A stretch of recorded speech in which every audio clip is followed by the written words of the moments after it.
నిమిషాల ప్రార్థన కూడా మన దగ్గర లేదనుకో.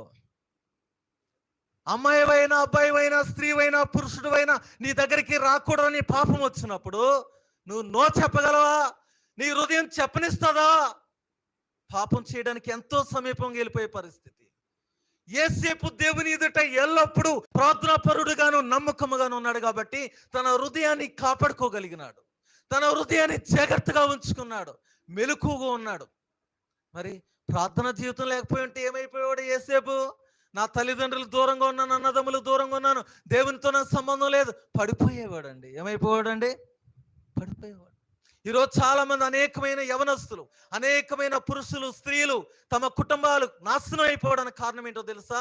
దేవుని యొక్క భయం వారి యొక్క హృదయాల్లో లేదు, దేవుని యొక్క భయం వారి ఇంటిలో లేదు, వారికి ప్రార్థనా జీవితం లేదు. కుటుంబాలు నాశనం అయిపోతూ ఉన్నాయి, కుటుంబాలు విడిపోతూ ఉన్నాయి, భార్యాభర్తలు విడిపోతూ ఉన్నారు. కారణం ఏంటి?